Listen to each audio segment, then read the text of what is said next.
اور یتیم کے مال کے پاس بھی نہ جانا مگر ایسے طریق سے کہ بہت ہی پسندیدہ ہو، یہاں تک کہ وہ جوانی کو پہنچ جائے، اور ناپ اور تول انصاف کے ساتھ پوری پوری کیا کرو۔ ہم کسی کو ذمہ دار نہیں بناتے مگر اس کی طاقت کے مطابق، اور جب کسی کی نسبت کوئی بات کہو تو انصاف سے کہو، گو کہ وہ تمہارا رشتہ دار ہی ہو، اور اللہ کے عہد کو پورا کرو۔ ان باتوں کا اللہ تمہیں حکم دیتا ہے تاکہ تم نصیحت قبول کرو۔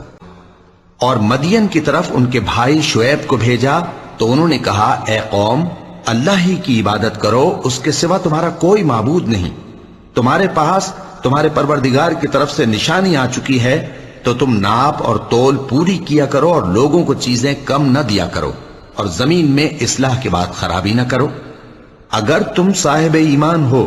تو سمجھ لو کہ یہ بات تمہارے حق میں بہتر ہے۔ اور مدین کی طرف ان کے بھائی شعیب کو بھیجا تو انہوں نے کہا کہ اے قوم، اللہ ہی کی عبادت کرو کہ اس کے سوا تمہارا کوئی معبود نہیں، اور ناپ اور تول میں کمی نہ کیا کرو، میں تو تم کو آسودہ حال دیکھتا ہوں، اور اگر تم ایمان نہ لاؤ گے تو مجھے تمہارے بارے میں ایک ایسے دن کے عذاب کا خوف ہے جو تم کو گھیر کر رہے گا۔ اور اے میری قوم، ناپ اور تول انصاف کے ساتھ پوری پوری کیا کرو، اور لوگوں کو ان کی چیزیں کم نہ دیا کرو، اور زمین میں خرابی کرتے نہ پھرو، اور جب کوئی چیز ناپ کر دینے لگو تو پیمانہ پورا بھرا کرو، اور جب تول کر دو تو ترازو سیدھی رکھ کر تولا کرو۔ یہ بہت اچھی بات اور انجام کے لحاظ سے بھی بہت بہتر ہے۔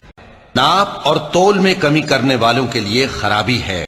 جو لوگوں سے ناپ کر لیں تو پورا لیں، اور جب ان کو ناپ کر یا تول کر دیں تو کم دیں۔